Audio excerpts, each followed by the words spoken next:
안녕하세요. 문화가 있는 아침엔 박지은입니다. 보통 화가들은 그림을 캔버스나 도화지에 그리죠. 그런데 오늘 만나볼 분은 캔버스를 넘어서서 특별한 모양의 도자기에 그림을 그린다고 합니다. 얼마 전에는 이곳 청주공예 비엔날레에 작품도 출품하셨다고 하는데요. 오늘은 이렇게 끝없는 도전을 이어가고 있는 베테랑 작가의 이야기를 들어볼까 합니다. 저와 함께 가보시죠. 40년의 세월을 그림과 함께 살아온 미술가가 있습니다. 끊임없이 새로운 도전을 이어가고 있는 베테랑 화가의 작업실에서는 어떤 이야기를 만날 수 있을까요? 지금부터 함께 하시죠.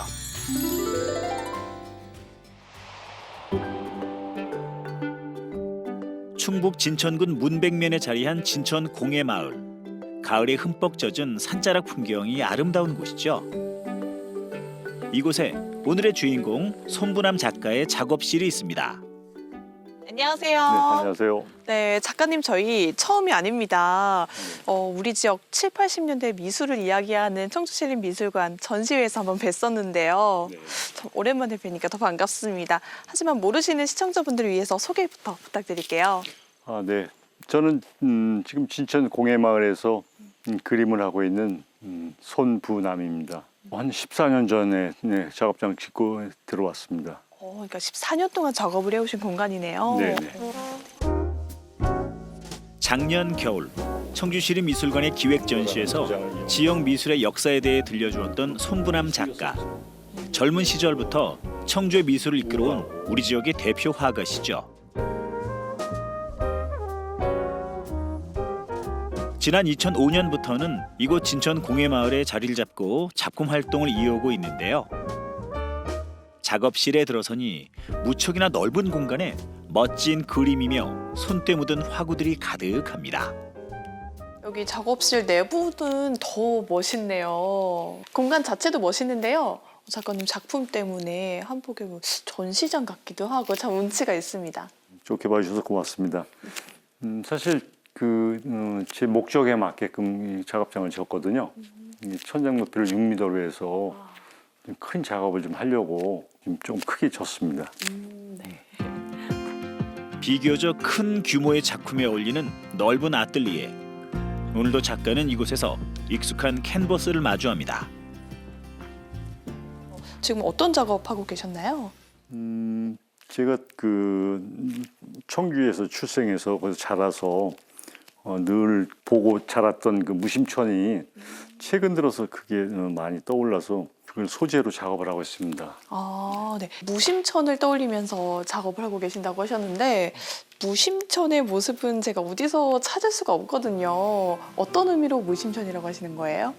무심천의 어떤 형상도 많겠죠. 뭐 바위도 있고 새도 있고 풀도 있는데 어떻게 보면 저는 그 물결이라든지 거기 일부 그 바람 같은 것, 그래서 한 공간이 갖고 있는 그 중첩된 다양한 이미지 이런 걸 그리는 거라 아직까지는 뭐 구체적으로 어떤 형상은 나타나진 않았죠. 앞으로 이제 더 진행해 나가다 보면 제가 원하는 어떤 그 무심천의 이미지 그게 이제 나올 것 같습니다. 근데 보통 보면 이 붓으로 많이 작업을 하시는데 제가 처음 보는 재료입니다. 이거는 도대체 뭔가요? 최근에 개발돼서 나온 오일 스틱이라는 그 유화 물감을 스틱 형태로 만들어서 어떤 작가한테는 붓으로 칠해서 하는 것보다 이게 더 편리하고 그렇게 해서 많이들 사용하고 있습니다. 저도 이거 써보니까 네. 제가 하는 드로잉 하는 그 기분을 극대화시키는 데 아주 좋은 재료라고 생각돼서 자주 쓰고 있습니다. 오일 스틱으로 캔버스를 채운 후 다시 긁어내는 작업이 이어지는데요. 이러한 과정엔 어떤 의도가 담겨 있을까요? 지금도 보면 밑에 색이 계속 중첩되고 또 중첩되고 하는 거는 계절의 변화라든지 아니면 시간의 변화 같은 것도 중첩을 시켜서 깊이감을 한 화면에다 나타내 주려고 하는 거죠. 그런 작가님의 의도를 표현하기 위해서 재료도 이런 오일 스틱처럼 특별한 재료를 사용하시는 거네요. 네. 작가는 사실은 어떻게 보면 자기 체질에 맞는 도구나 재료나 이런 걸 찾는 것도 굉장히 중요하다고 생각합니다. 자기를 대변할 수 있는 어떤 대상을 갖고서 표현하는 게 나를 또 드러내는데 가까운 게 아닌가 이렇게 생각합니다. 작업실 지하에는 작은 전시 공간도 마련돼 있습니다. 과거부터 현재 이르기까지 손분함 작가의 다양한 작품들을 만날 수 있는데요. 지금 작업 중인 무심천 연작 시리즈의 전작도 보이네요. 여기 지하 전시장이 또 따로 있네요. 여기도 선생님 작품들이 참 많은데요. 작품들 소개 좀 해주시죠. 올 5월에 서울 개인전했던 작품이거든요. 화면 속에서 내가 이 모든 걸 다 이렇게 살려야 되는지 어느 부분인가는 이렇게 좀 생략하고 숨기고 감추고 하는 그런 화면도 좀 있으면 좋겠다 이런 생각이 들어서 전체를 다 그리고 땅 밑에 같이 땅 밑이 궁금한 것 같은 느낌이 들게 밑에를 어떤 물질감만 느껴지게끔 처리를 했죠. 이 작품은 이게 봄에 저희 마당에서 잡초가 막 올라오고 풀이 막 올라왔을 때 그때 느꼈던 그 감동을 한번 최소한의 그 붓질만 가지고 한번 그려보자 이렇게 해서 했던 그림이었습니다. 40년의 세월을 그림과 함께한 손분함 작가. 작품들을 감상하다 보면 다양함 속에서도 뭔가 일관된 흐름이 느껴지는 듯한데요. 저 같은 경우는 좀 생명력에 관련된 것, 사람, 동식물 이런 제 주변에 저하고 더불어 있는 어떤 그런 존재들에 대한 관심이 좀 많죠. 아, 그러네요. 정말 그런 것 같습니다. 제가 여기 산속에 살고 있는데 늘 접하는 게 새소리지 않습니까? 네. 새같이 그 즐겁고 그 경쾌한 동물이 없는 것 같아요. 자유롭고 그런 게 아마 제 그림에 많은 등장하는 이유이 되는 것 같고.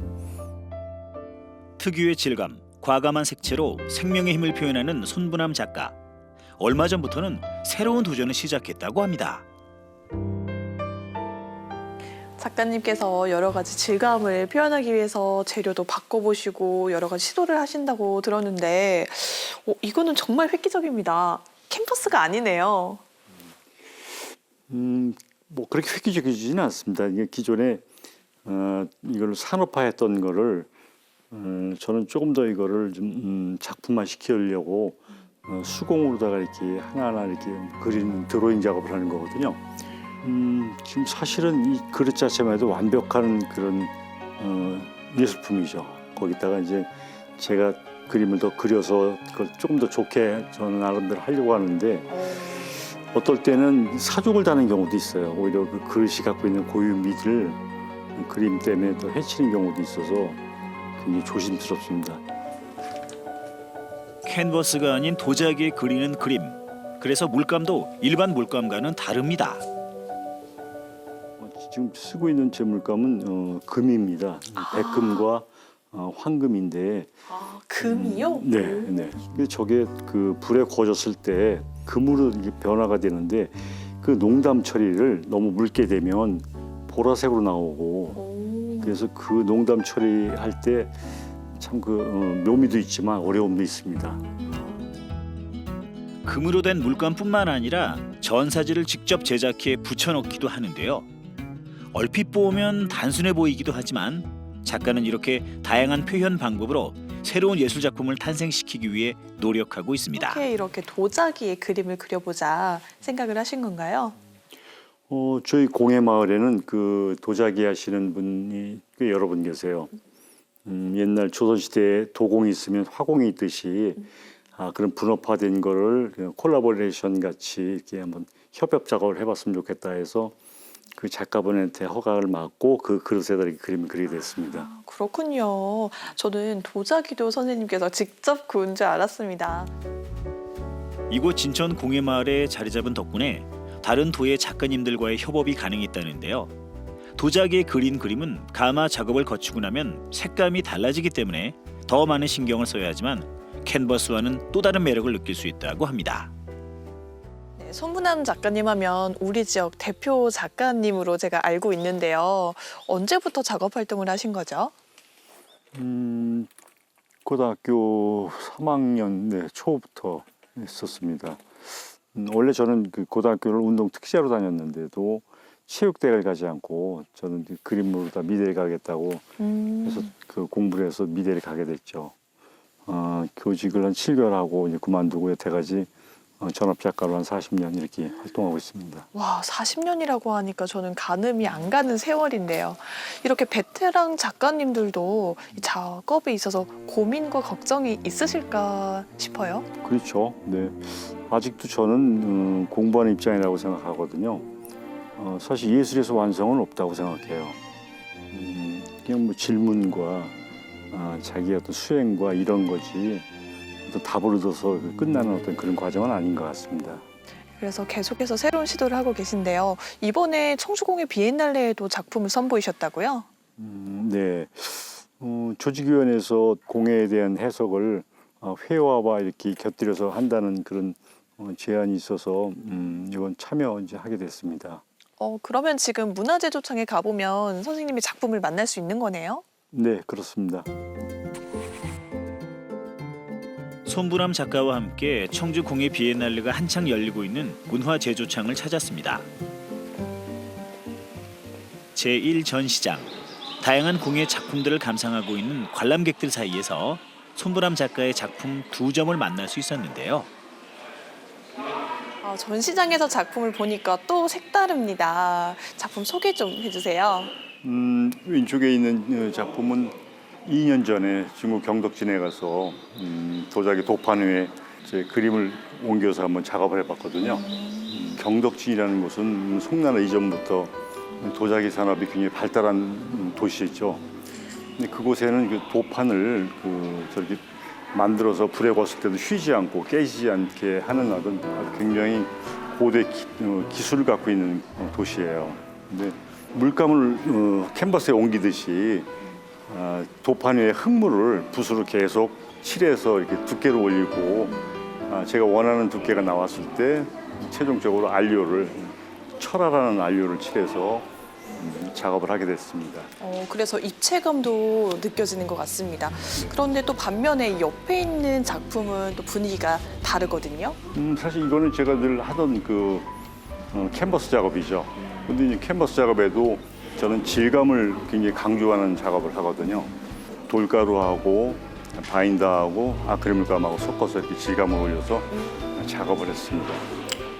그렇군요. 그러니까 이 두 작품이 베테랑 선생님이지만 이 청주공예 비엔날레에서는 첫 데뷔 작품이라고 볼 수 있겠네요. 그렇죠. 네.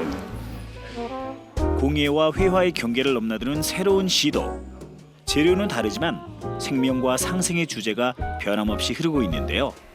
작가는 관람객들이 작품을 보다 자유롭게 즐길 수 있기를 바랍니다.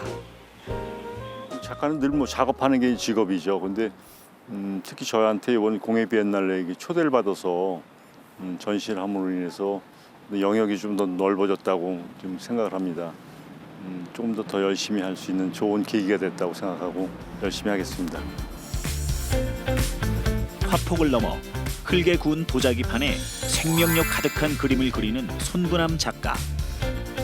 다양한 재료로 표현하는 독특한 질감의 작품들엔 변치 않은 작가의 열정이 녹아 있는데요. 끊임없는 도전을 이어가는 베테랑 작가의 예술 세계가 더욱 기다려집니다.